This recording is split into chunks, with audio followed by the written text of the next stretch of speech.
Hello friends, welcome back. For today we have a slightly unusual topic for my channel since I am not used to talk about relationships that much.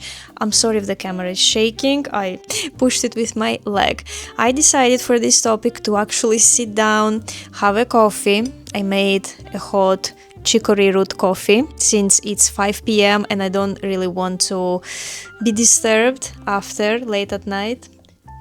And I have my notes for this occasion because I gathered a lot of advices for today. I actually lately end up reflecting a lot about my past, and since I am in my 30s, like in the beginning of the 30s, I crossed that line of my very young self. Let's be honest, 30s is a great time when you're still young. You have just maybe more maturity, more opportunities in life, more open-minded maybe, and you are more experienced. So 30s is just an amazing time to reflect, see what you could have done better or what was perfect already and you couldn't change anything else. I thought, what could be my advice or advices to my younger self? I am 31 now. Let's say I met myself when I was 21. What could I tell her? In case you feel that you need some sort of advice, you need to hear something right now, it's the time. So let's start. Look out for the type of man that you are attracted to. I am an anxious person. I have an anxious attachment to people. I discovered that recently. I am the anxious type because of different reasons, and I tended to really be attracted to men who were really like self-confident, funny, attractive, popular guys, or men even that have narcissistic traits. So I tended to really be attracted to this type of guys since school, since university years, and later in my mid-20s. I remember that I've been approached by other guys who were not narcissists, who were healthy to be with, but I was not interested in them. And this was the paradox, that I always wanted a healthy relationship. I wanted to be accepted, I wanted to be loved and taken care of, and I wanted to give all those things to the other person. But the paradox was that I was attracted to men who couldn't give me what I wanted, the type of relationship that I wanted. If you notice that there is a pattern of relationship that you have been in and it's not working again and again, maybe there is a pattern and maybe you have to go from there. Like, I wish that me in my 20s, I could see a therapist. I wish that I would discover the magic of the therapy back then, but I didn't. I always thought that if you have to go to a therapist, you must be crazy, or you must reach your point, or you must have a nervous breakdown to go to a therapist. But no, this is not true. We can literally approach a therapist for any reason that is bothering us. And I would receive so much great help back then if I just went to therapists, because they would have explained everything to me that I know now. I understand everything now. I understand why I acted a certain way. I understand why the people who I met and who I was attracted to acted a certain way towards me. And right now, I feel better about myself that I made these choices back then in the past. And I wish I would know that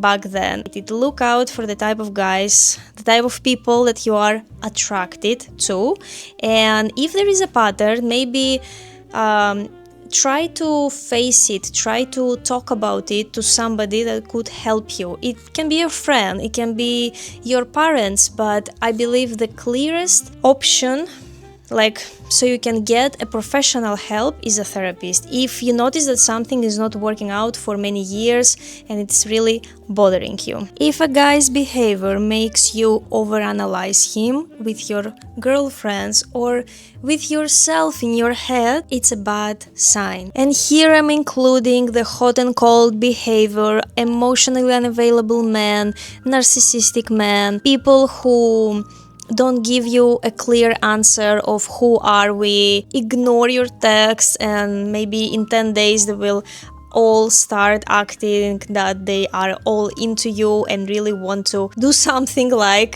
about your relationship and then disappear again.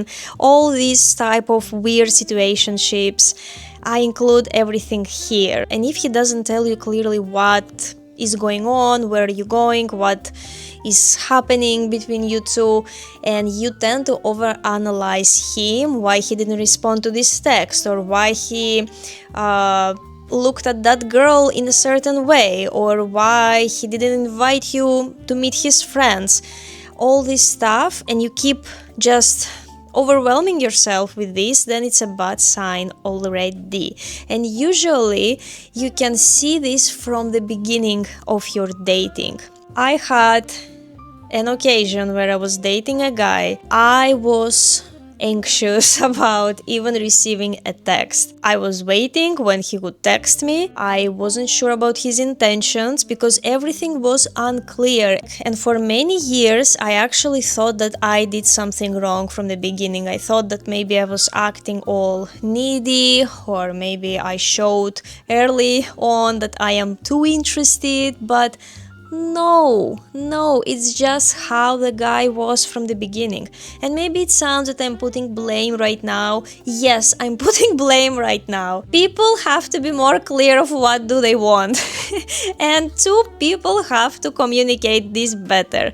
I wasn't confident enough back then to approach this as an adult and face this, that okay, I guess if you're not interested that much, we can split, we don't have to keep doing this. But I wasn't confident back then, and he was not clear enough to tell me that no, it's probably not going to be serious. I tended to overanalyze this whole relationship for a long time, and I am happy that now I understand what was going on, and that basically it was a very bad sign from the beginning that I ended up overanalyzing my every text, my every word, my every step, so I can be liked by this person. So this person wants to keep dating me. People who know how to manipulate, consciously, subconsciously, I don't know how they do it. They do it somehow. They really know what to tell you. They really know how to behave. They give you the right amount of attention, enough to keep you around, but not enough to actually make you calm and build a future with you. Like, they are not ready probably for that. That's why they actually act this way. It's not your fault if it happened that you met somebody like this. It's just important to see this early on and not end up hurting yourself. Look how he treats you. Yes, in general, it's an important rule throughout your whole dating and your relationship with a person, but also look how he treats you when you are arguing. Because we argue all the time, it's normal, but the important is how do we handle the arguments. Do we keep it civilized? Do we start screaming or breaking things, God forbid, or insulting the other person? It's how much emotionally intelligent somebody is. Hopefully, I think I am there in that direction to learn how to be more intelligent emotionally and handle my emotions, understand them, like what is going on. If you see that he has angry outbursts, if he insults you, or if he holds a grudge, and I believe holding a grudge is worse than insulting. That's my personal opinion, because whenever you're insulting someone, maybe it's on the moment and then you feel bad about this, but if somebody holds a grudge on you and doesn't tell you about that, oh my god, they are the worst. They are the worst people. I had this occasion when we had a fight with this guy I dated about nothing. It was stupid, and he remembered that thing months later. He brought it up and we started fighting again. So that means he was holding a grudge all this time. And this is insane. And this is very emotionally overwhelming to have to deal with this type of people. This is very toxic. Pay a lot attention on how he deals his angriness or arguments. How do you settle up your arguments later? Do you communicate, or you receive a silent treatment, for example? A lot of people do this actually. They become passive aggressive, they want to punish you because you made them feel a certain way. If you are actually hoping, planning to build a life together, if you reach that point and you see that your partner is very toxic, whenever you argue, you will argue all the time, especially in the marriage. It's something that it can happen at any moment, but it's important how do you settle things up, and how do you communicate, how do you apologize, and how do you make things to work. It's important how we argue. Count the negatives from the beginning.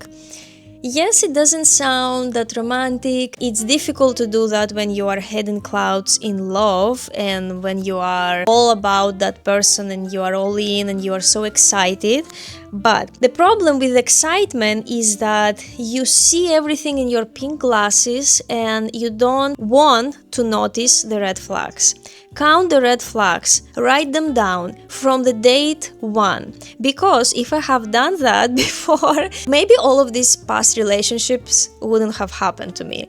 I guess this built me up as a person, going through some struggles, going through some disappointments in my love life, and thank God I ended up in a healthy relationship. I found my man, the one. Maybe I had to go through this. Maybe I had to go through all these narcissistic frogs in my life in order to just be right now where I am right now. Maybe everything had a reason. But if I could give an advice to my younger self, I would say this: count the red flags, and if the red flags are more than the positive things, you have to go. You have to find that strength to go. For me, it's very important when my mom takes care of her date financially. Whenever it didn't happen in the past, whenever I was in a 50-50 approach, back then it didn't matter. That wasn't the reason why my relationships ended. There were deeper emotional issues there, like emotional unavailable men. And now I'm thinking, again, I'm not a psychologist, I am not a dating guru or a dating coach, so I may be wrong in some stuff, but based on my experience, now that I'm thinking about it, in all the situations when the guy didn't want to pay every time and he wanted me to cover something, he was not emotionally available. It happened all the time. But whenever a guy was there and he really wanted to take care of the dates, and whoever I'm talking about, like, was there, he really was emotionally there. Now I am making a conclusion that maybe it matters. Maybe it's one factor that he is emotionally available. But let me know in the comments, what do you think? Stay away from any type of people who are addicted to something. If you learn that, like, this person is involved in something like that, please stay away.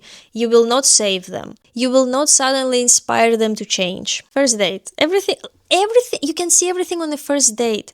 You don't have to go on multiple dates. You will already see them clearly on the first date. If you push these stupid butterflies like out and you start thinking more, bring logic. Leave your heart alone. Bring logic and listen. What are they telling to you? They should speak more than you speak on the first date, because that's the only way how you will know things about them. Don't rush to sleep with him.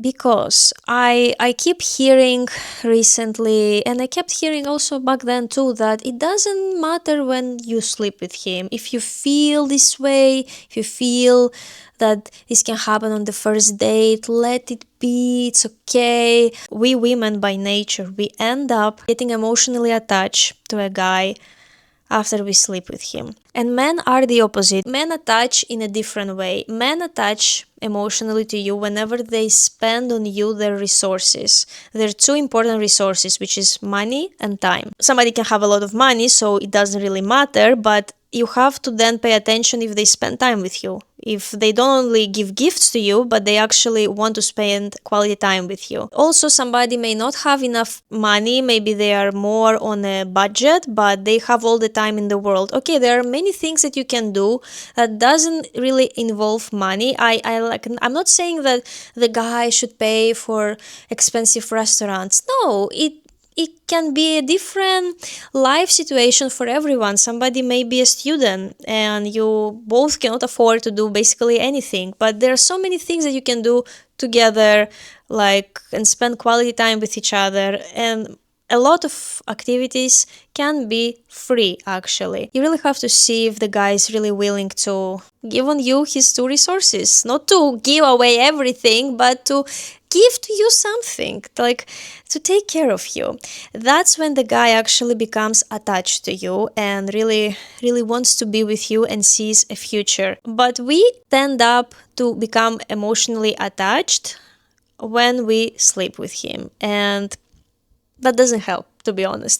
So I'm not going to tell to you a number of the dates that should pass until you decide to move on. I think you should go with your gut and really see if he is emotionally attached enough to not want to disappear after. Okay, some bullet points of how to know if he's taking you seriously, like if he's seeing you long term. He makes plans and he doesn't play games. When I started dating my husband, and like short story here, we've been dating 3 years on a distance, very hard. We were visiting each other. Definitely, it's not a typical relationship, it's not an easy relationship to have.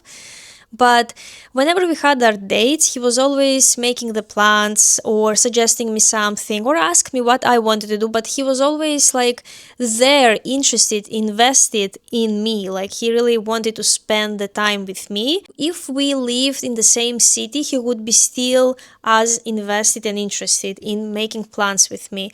And he never played games with me like hot and cold, or he was always emotionally available. And when a guy is emotionally available, everything is so easier, everything runs so smoothly. You are not even thinking, does he like me or he doesn't like me? Does he see me seriously or he doesn't? You don't even think about that because he acts in a certain way that you will feel calm throughout this relationship. Important thing, he introduces you to friends and family, and I would say early enough in your relationship.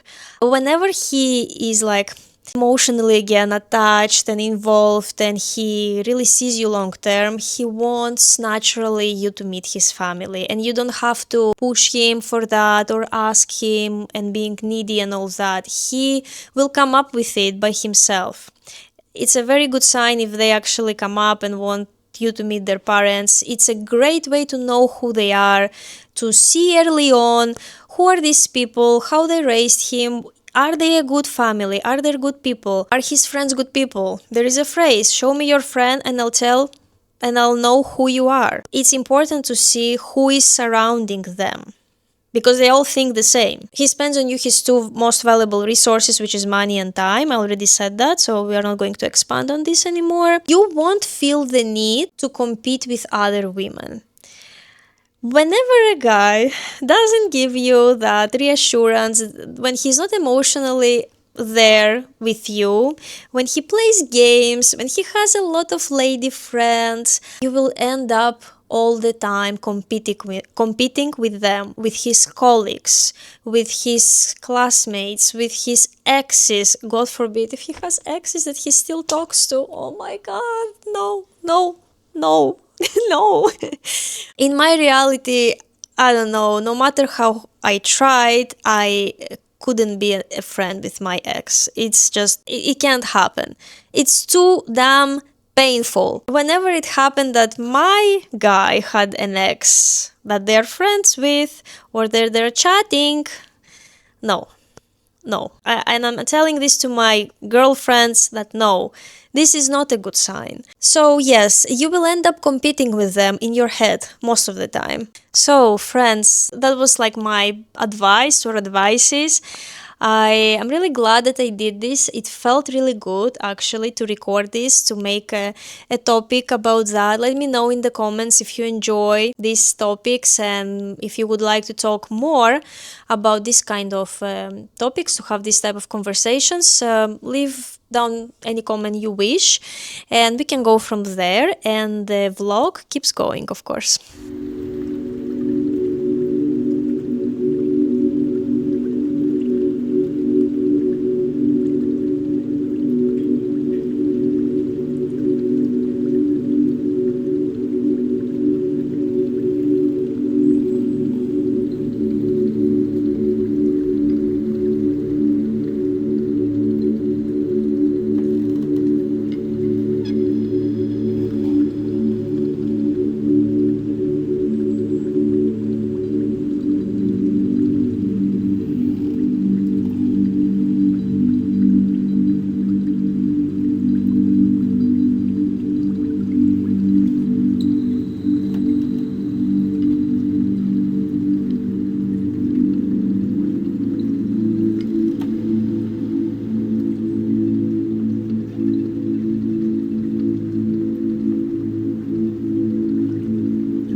Good. Δεν δίνουν μαχαίρι. Πώς να τρως, έτσι.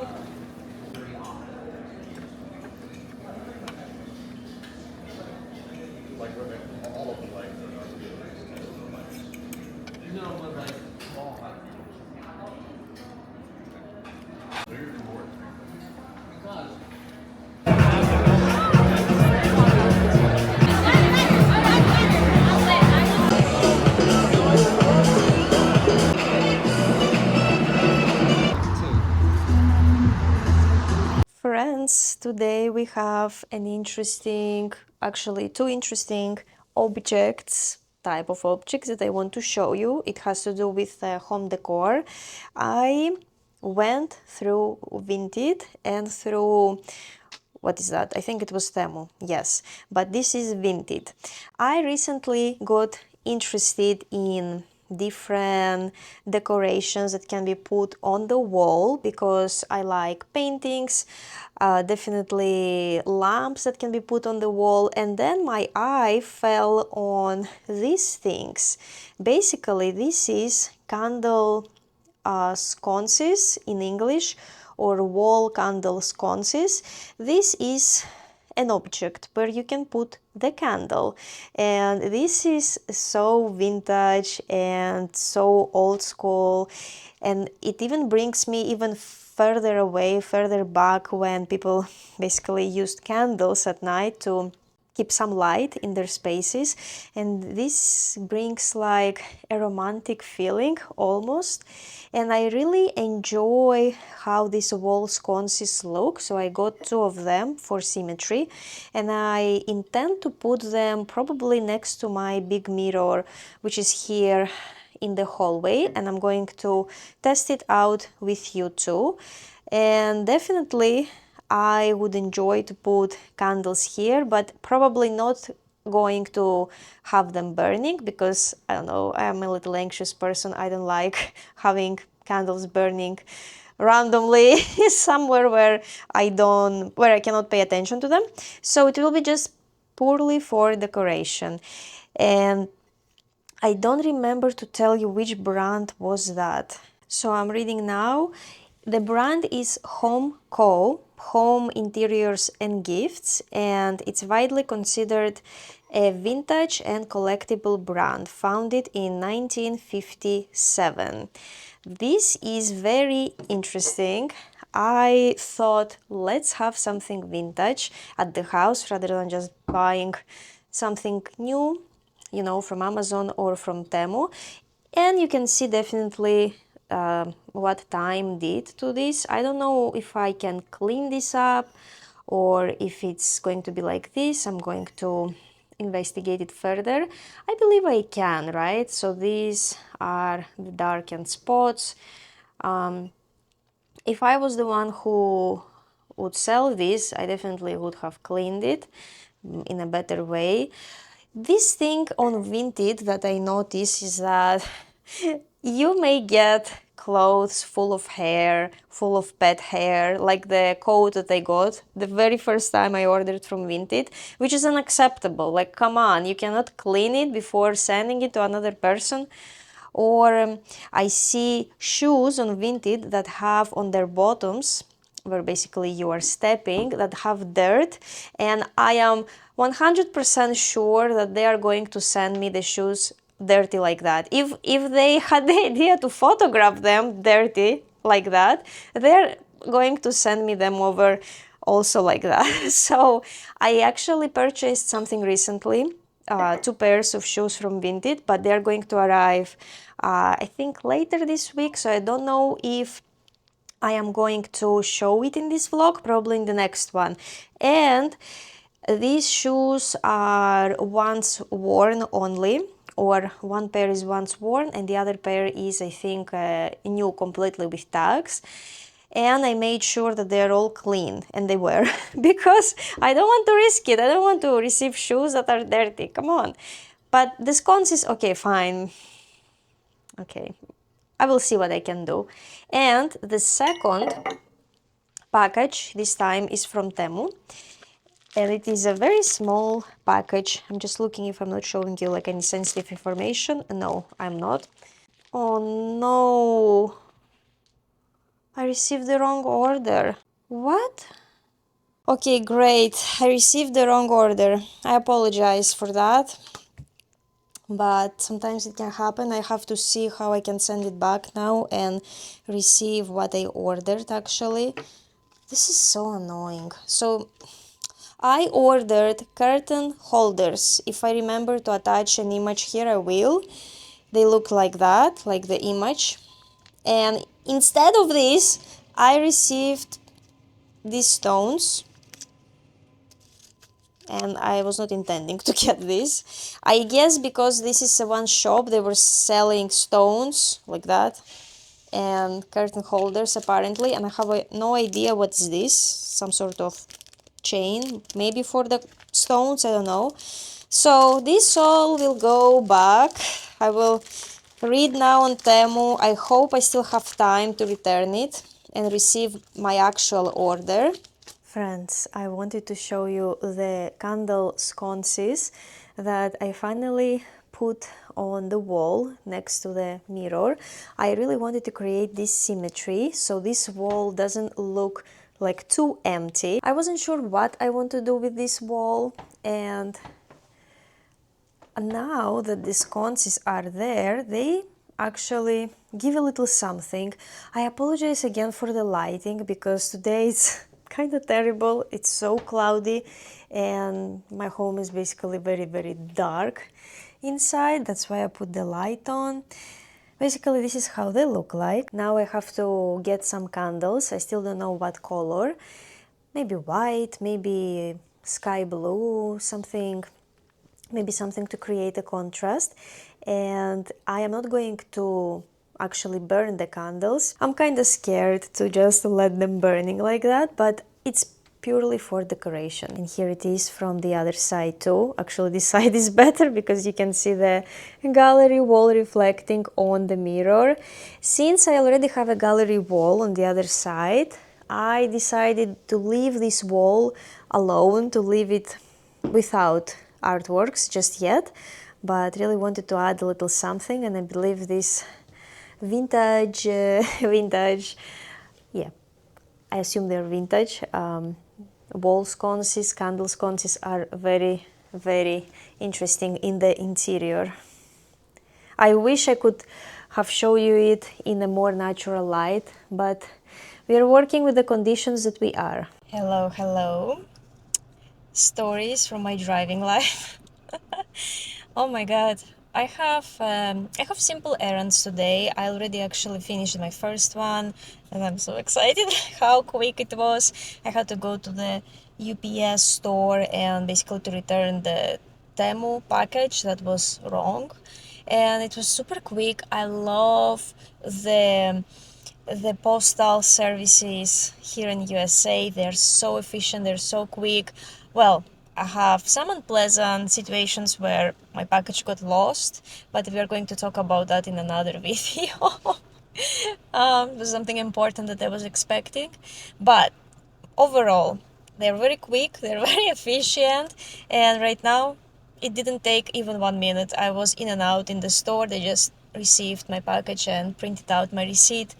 And I remember in Greece it's such a hassle to have to deal with the postal service. Usually whenever you have to receive your package, because it doesn't work like here in USA when the courier arrives and leaves the package at your doorstep and leaves.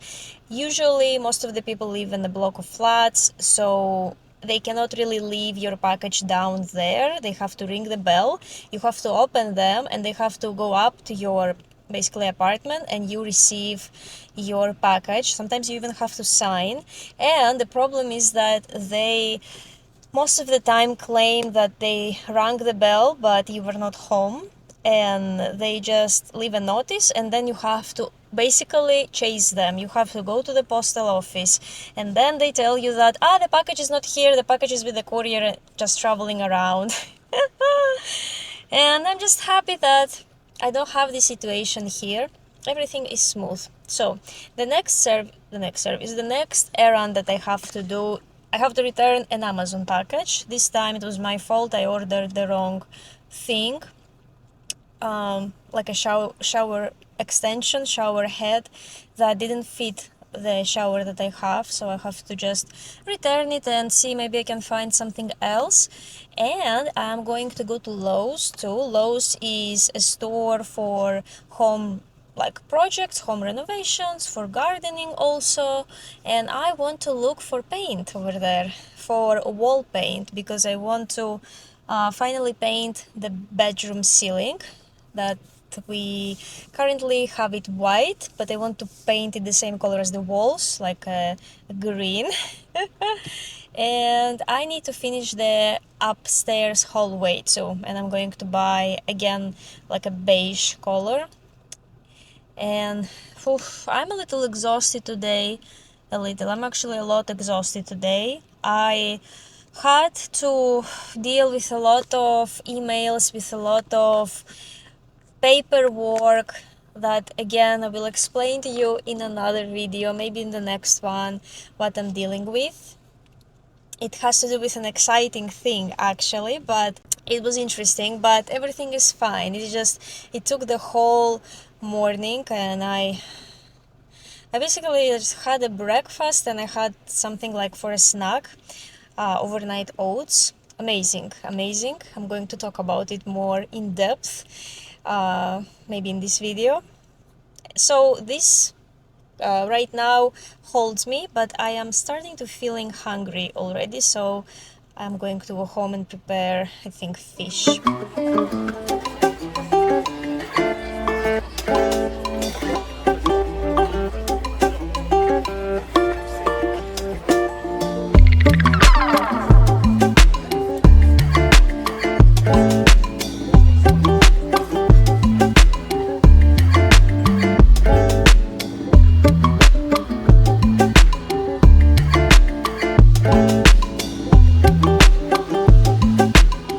So I'm about to start doing one of my favorite hobbies recently, which is making some flower arrangements. I already have one vase ready with the water, and this vase already has water. I had to put the flowers, somewhere to keep them fresh. I got them like an hour ago, and now I found the time to actually prepare them.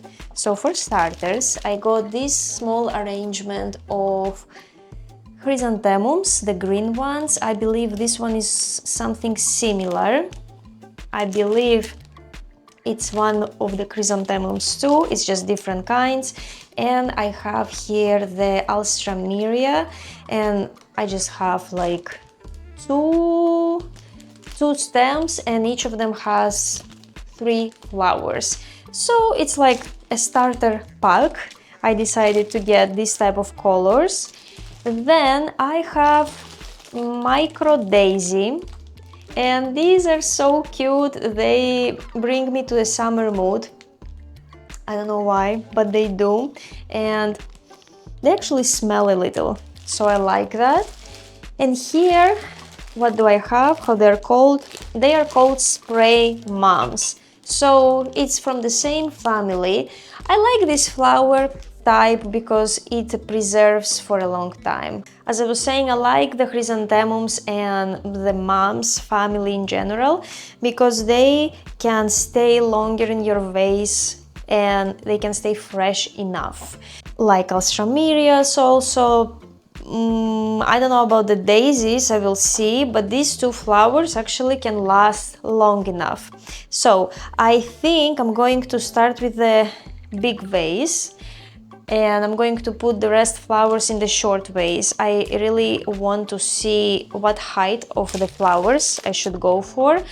I think for this vase I will put the, this purple magenta mums or chrysanthemums. In my previous arrangements, I didn't know, like something was wrong, something felt wrong, and I didn't know what was the reason. And later I realized that the stems were too long for my vase, even though this vase is like big and heavy, but the flowers have to be shorter. I think one good rule is just to cut them, like to see your height of the vase and like have them somewhere here, and then you will have this like full arrangement and everything will look fine. I hope this made sense, what I was saying right now. I like to use the flower food whenever it is included in the flowers with them. So I'm just going to put the whole thing here in the vase, and mix it up a little bit. If you don't have flower food included, I heard that a good idea is to put some sugar. It works as flower food, and to put some chlorine. And I tried a couple of times, didn't see a big difference, to be honest, but just like a drop of chlorine, they say that it kills the bacteria in the water and helps the flower to be preserved longer. I like to cut the leaves from the beginning because the leaves are the first ones that actually will start to fade and to be dry. And I think I'm going to cut it here like that, and maybe even shorter, like this. I also like recently to make ikebanas, or maybe the most accurate way would be to say I like to ikebana, which basically is the art of flower arrangement in Japanese. But I think that my ikebana, I will call it ikebana if you allow me, my ikebana, which I usually keep in the kitchen, on the kitchen table, is still kind of fresh. I'm going to show you it right now. Here it is. I like to use this soup dish or bowl, and I will have to change the water, but look at this flower. It's, I think, 3 weeks old almost, and yes, you can see some yellow fading petals, but it is still fresh enough, so I'm going to keep it. Plus I love how huge it is. And then I have these, maybe you remember them from the previous 2 vlogs, maybe, or 1 vlog, and this greenery too. It's dry now, but I like how it looks, so I will keep it for a couple of days more. It is so weird. Before I was feeling cold in the house because usually you stay still in the house, you don't move that much, and it's kind of cool today. It's not hot anymore this week, but after a rainstorm it is way cooler outside, which is a good thing. But I didn't know what to do, so I put a sweater on, and I think I'm going to take it off now because I already start to feel hot with it. But firstly I will rearrange my flowers, and after I will take off my sweater. I have kinda a lot of things to do today regarding the video footages that I have to film for you. As you may have noticed from my vlogs, I don't do my footages in a continuous timeline. I don't do day of my life or a week in my life in the right order of the days. Basically, I film things and events that happen throughout my whole week, but I don't edit them necessarily in the right order of how they happened. I just judge on the occasion what seems the right thing to put in the beginning or in the end or in the middle of my video. And I like this approach. I don't think a vlog has to be necessarily following a certain timeline. I believe it's a little boring if I had you to watch me waking up, I don't know, put my makeup on or start making breakfast or going to the grocery store. I think maybe it's more interesting whenever there is always like a topic to discuss with you, and then to fill my vlogs with some little events that happened maybe throughout the weekend. We usually go to the city with my husband, and I like to film whatever we do there. And I also film throughout my week. Usually it's more calm things like flowers, like some sort of unpacking, painting, which I include right now also in my vlogs. So here it is. Here is the first vase, and I believe I like the height of the stems for now.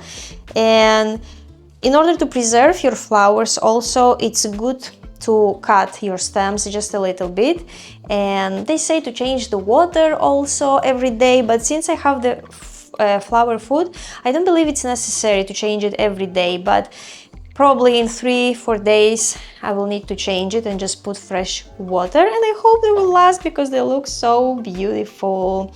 And I'm moving to the next vase. Actually, let me know if you would like this type of video with a more correct continuous timeline, like a day in my life, or I don't know, a week in my life maybe. But I don't like the idea of telling to you today it's Monday and I'm doing this and that, because sometimes my Mondays are very boring and nothing really is happening. Or for example, on a Saturday or a Sunday, mostly. Oh, damn, I didn't notice that. This is ew.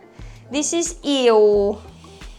I didn't notice it in the store. I don't want to touch it with my hands. I think I'm going to wear some gloves. Great, I'm using the last pair of my surgical gloves, how I like to call them, but usually it's like kitchen gloves, like you can do whatever you can. Whenever you cook meat, you can use these gloves, or whenever you don't want to have your hands dirty.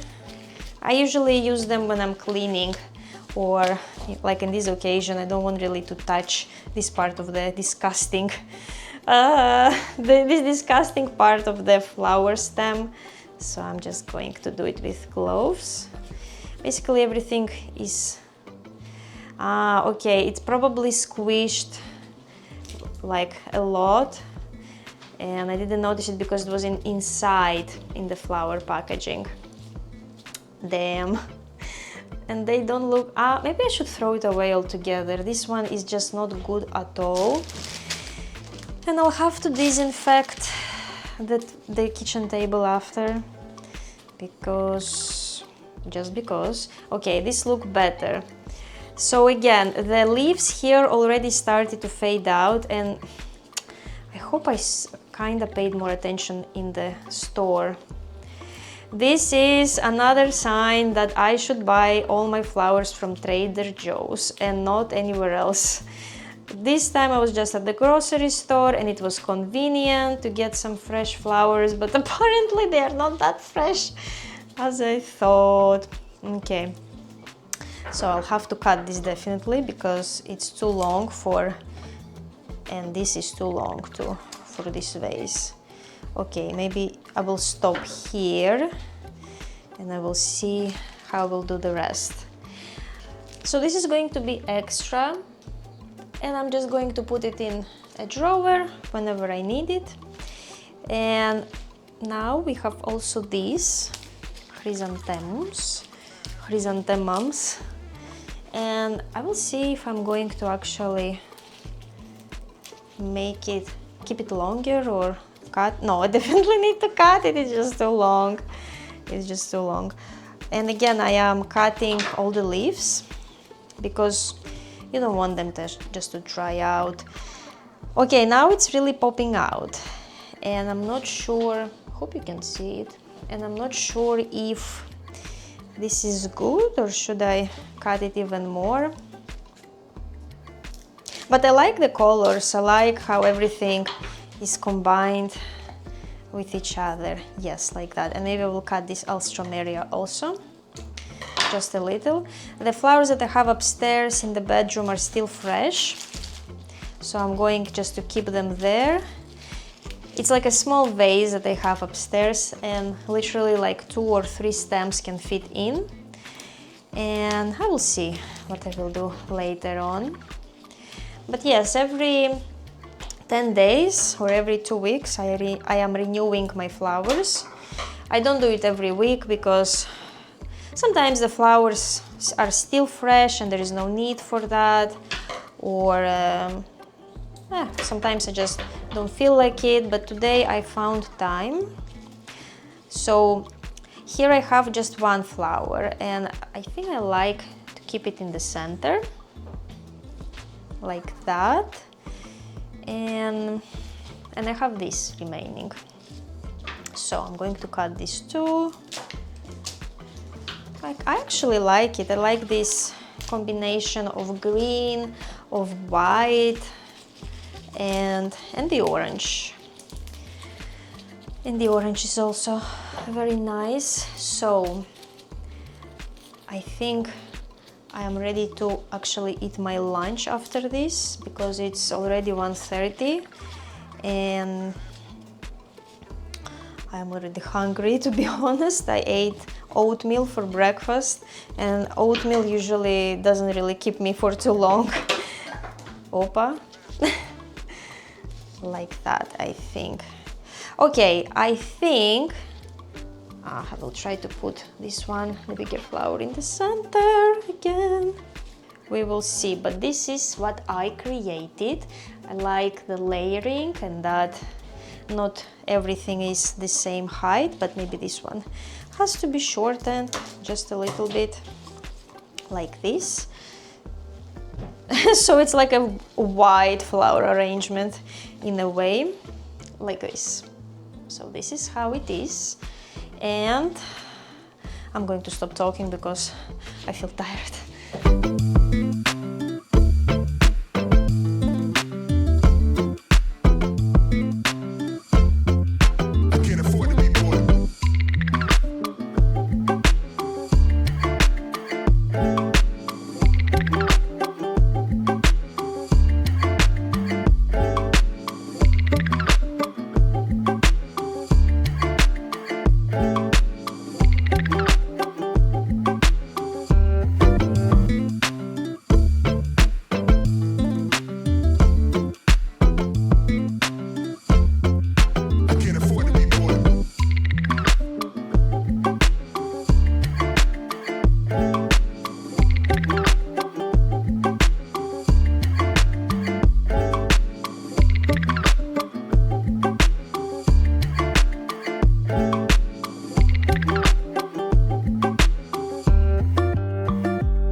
I have to be really quick right now to show you some of the clothes that I'm going to put on Vinted again. So I'm glad that I am going to give away some nice stuff that I have. So, beginning with this beautiful red color, the only problem that I had with this is just it's too small for me. I accidentally bought the wrong size. I should have bought like a bigger one. I got it from Marshall's. It's basically a top for, I would say, for the gym, because this is the material very elastic and you could easily wear it in the winter whenever, you know, we want to keep ourselves warm when we go from the house to the gym. It's a gorgeous color and I worn it a couple of times and I realized that it's too tight for me. So I am putting it on sale, and this is the brand. And the funny thing is that it says large and extra large, and it's too small for me, and I usually wear sometimes small and sometimes medium on the tops. So item number 2 is this jacket, or maybe I could call it a jacket. It's a knitwear. It has this beautiful accessory, and basically it could be thought as a sweater if you put like the buttons on completely, and you could wear it like that with something underneath, or even without anything, like just with your bra if you feel comfortable. It has this type of buttons over here, so I would wear something underneath. I am selling it because I don't feel that it's quite my style, but some other ladies who prefer a more romantic style, a more classy style, may actually really enjoy it, so it's going on Vinted too. Here is this beautiful black embroidery lace shirt. And it's transparent, so you have to wear something underneath, like maybe a black bodysuit or a black top. I am telling black better rather than any other color. Maybe I could wear beige one or skin color, but I think I would still recommend a black one. Like for now, for example, I'm wearing something black and imagine it on me. Like you need something to cover you, and it has these beautiful romantic sleeves over here, and here is like the button over here, and here on the neckline it also has these details over here. The size is small, but it's really loose, so it's not tight at all. And I liked the length of the shirt too. Sometimes the shirts are too long and you have like all this bulk over here, but this one is fine. And I just got it for Halloween. I wanted to be Bellatrix from Harry Potter, and I had to find something for the top to fit the vibe of that gothic vibe. And basically, I couldn't really wear it somewhere else after that. It doesn't again feel that it is my style. I feel this is like a more gothic, romantic style. In a way, maybe as an idea, you could wear this and wear on top a strapless top, maybe. Maybe that would be a good idea, but not bad. I'm just telling you like a recommendation. So this goes over here. I'm also going to sell, if it sells, if no, I will just give it away. I want to give away this shirt. It's also knitwear and it's semi-transparent, so I would recommend wearing something underneath too. And I don't really enjoy this type of sleeves. Again, it's kind of similar with the long sleeve shirt that I showed you before. I feel that it's too, I don't know, I don't like myself in it, but it may be a great choice for another lady out there. And it's from H&M and it's a divided line and it's size medium. Over here is the brand. And last but not least, I am putting on Vinted this linen jacket. It's size medium, and I have actually to look for some blazers when the fall approaches, like a black one and maybe a gray, maybe a white or a gray one. I will see like more classic colors. A black one definitely. And I already sold the black one on Vinted, so I believe this beautiful jacket can have a second life. And also look at the buttons. The buttons are really great. They are this like pearl color. And that's it. I'm going to put everything on my Vinted, and I'm including the Vinted link in the description below under this video. Friends, thank you so much that you stayed with me until this moment. I always appreciate your likes, your comments, and make sure you're subscribed to my channel. Sometimes it happens that we watch our favorite creators, but we are not subscribed on them. Sometimes it can happen, and just pay attention if you are. This helps me so much for YouTube to promote my channel out there. And I will be with you next week on Sunday.